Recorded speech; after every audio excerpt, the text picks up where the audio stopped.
Selain bantuan PKH dan BPNT sebagai program reguler Kementerian Sosial Republik Indonesia, terdapat beberapa bansos lagi yang digelontorkan kepada pemerlu bantuan sosial di akhir April 2024. Dan bagaimana dengan kabar BLT mitigasi? Apakah termasuk pencairan di akhir April ini? Apakah jadi disalurkan? Dalam rangka optimalisasi pelaksanaan program Kementerian Sosial di tahun 2024, Kementerian Sosial mengeluarkan surat terkait beberapa bantuan sosial sebagai penyampaian pelaksanaan tugas pendamping rehabilitasi sosial dalam program Kementerian Sosial. Yuk, mari kita gali informasinya, namun setelah informasi singkat berikut ini.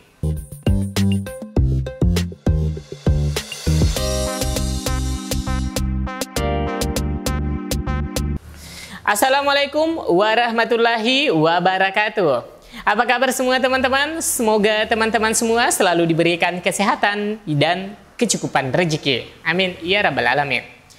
Bulan April ini beberapa bantuan pemerintah tengah dikucurkan. Sejak bulan Ramadan dan setelah Idul Fitri, bantuan terus digulirkan. Baik yang pencairan melalui Kartu Keluarga Sejahtera KKS maupun penarikan tunai secara langsung di kantor pos. Beberapa bantuan masih terus digulirkan di kantor pos, yaitu bantuan PKH tahap 2 dan BPNT tahap 2 alokasi salur April, Mei, Juni. Dan khususnya pada pekan ini penyaluran bagi KPM BPNT plus PKH.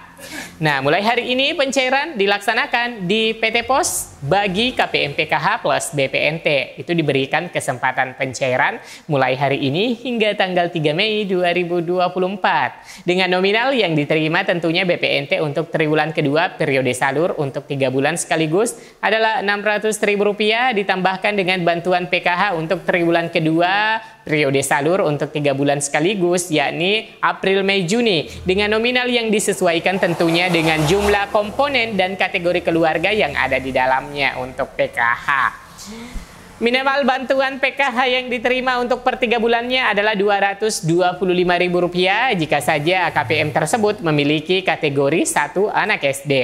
Dan bantuan tertingginya untuk bantuan PKH jika saja dalam satu keluarga itu jika dalam kartu keluarganya terdapat 4 anggota keluarga lansia. Maka bantuan yang didapatkan itu mencapai Rp2,4 juta.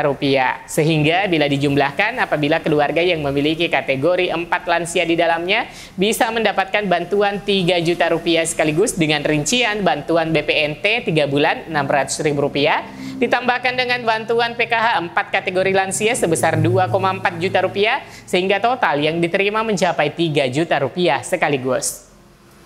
Adapun rincian bantuan program Keluarga Harapan PKH untuk pencairan per 3 bulan untuk kategori PKH sebagai berikut teman-teman. Untuk komponen kesehatan yaitu ibu hamil sampai kehamilan kedua per tahapnya sebesar Rp750.000. Kemudian anak usia prasekolah di bawah 6 tahun itu per tahapnya sebesar Rp750.000.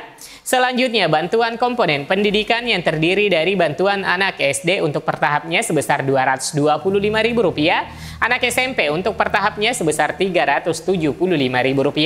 Anak SMA untuk per tahapnya sebesar Rp500.000. Selanjutnya untuk komponen kesejahteraan sosial untuk lansia atau lanjut usia 60 tahun ke atas untuk per tahapnya itu sebesar Rp600.000 dan disabilitas berat per tahapnya sebesar Rp600.000. Bantuan yang dicairkan di PT Pos dibayarkan per 3 bulan sekaligus pencairan. Berbeda dengan yang cair di kartu KKS, periode salur PKH itu adalah per 2 bulan. Sehingga jumlah nominal yang diterima bagi KPM yang cair melalui kartu KKS berbeda dari segi jumlah per sekali pencairan. Namun untuk jumlah bantuan per tahunnya tetap sama ya teman-teman. Dalam setahunnya bantuan PKH juga variatif per kategorinya. Untuk komponen kesehatan yaitu ibu hamil sampai kehamilan kedua per tahunnya itu sebesar Rp3 juta. Kemudian untuk anak usia prasekolah di bawah 6 tahun yakni sebesar Rp3 juta per tahunnya. Selanjutnya bantuan komponen pendidikan yang terdiri dari bantuan anak SD Rp900.000 per tahunnya. Untuk anak SMP sebesar Rp1.500.000 per tahun. Dan anak SMA Rp2 juta per tahunnya.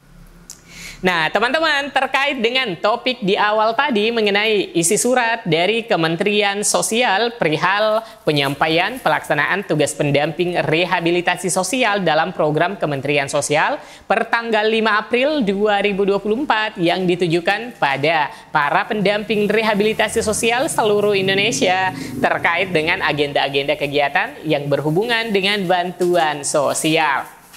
Nah, dalam isi surat menyebutkan bahwa dalam rangka optimalisasi pelaksanaan program Kementerian Sosial di tahun anggaran 2024, dengan ini kami menginstruksikan kepada para pendamping rehabilitasi sosial yang berada di provinsi, kabupaten, kota di seluruh Indonesia agar poin 1 melakukan asesmen dan penyaluran bantuan atensi YAPI tahun 2024 dengan memantau data prelis yang terdapat dalam masing-masing akun Six Mobile para pendamping rehabilitasi sosial serta menindaklanjutinya. Poin kedua, membantu pelaksanaan program permakanan disabilitas, permakanan lanjut usia, dan permakanan korban HIV. Poin ketiga, melakukan monitoring dan evaluasi program Pahlawan Ekonomi Nusantara (PENA) melalui Sixma Mobile. Poin keempat, melakukan pendataan pemerlu pelayanan kesejahteraan sosial di kecamatan untuk mengetahui kondisi sosial di wilayah dampingannya. Nah, teman-teman, jadi inti surat ini terkait dengan pelaksanaan beberapa bantuan sosial, yaitu yang pertama, bantuan YAPI, di mana pendamping sosial akan melakukan survei atau asesmen terkait dengan calon penerima bantuan atensi yatim piatu dan juga partisipasi pendamping dalam rangka penyaluran bantuan. Bansos ini disalurkan melalui KPPN Jakarta Wilayah 7 kepada 186.296 penerima manfaat. Bansos YAPI kembali disalurkan melalui KPPN Jakarta Wilayah 7 kepada Kementerian Sosial, dalam hal ini Direktorat Jenderal Rehabilitasi Sosial, yang nantinya disampaikan kepada para penerima manfaat, dikutip dari laman Instagram Ditjen Perbendaharaan.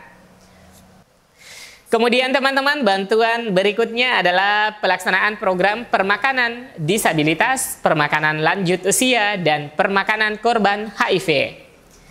Nah, bantuan permakanan adalah sebuah kegiatan untuk memberikan makanan terdiri dari nasi sejenisnya, itu menyesuaikan daerah masing-masing, lauk pauk, sayur, buah potong, dan air mineral yang diberikan sebanyak 2 kali dalam sehari dalam 1 kali pengantaran. Nah, tujuan program ini untuk penghormatan, perlindungan, dan jaminan sosial dalam pemenuhan kebutuhan dasar berupa pangan dan nutrisi agar memperoleh kehidupan layak bagi pemerlu pelayanan kesejahteraan sosial PPKS lansia tunggal dan penyandang disabilitas tunggal serta korban HIV. Selain dari bantuan YAPI dan juga bantuan permakanan bagi PPKS, pendamping sosial rehabilitasi sosial juga akan melakukan monitoring dan evaluasi bagi keluarga penerima manfaat atau KPM yang mendapatkan bantuan program PENA. Selanjutnya teman-teman, terkait dengan BLT mitigasi risiko pangan. Bagaimanakah nasibnya? Apakah tetap akan dicairkan? Nah, kendati keberadaan BLT tersebut diumumkan Airlangga pada Januari 2024 lalu, namun sampai sekarang belum juga diterima oleh masyarakat.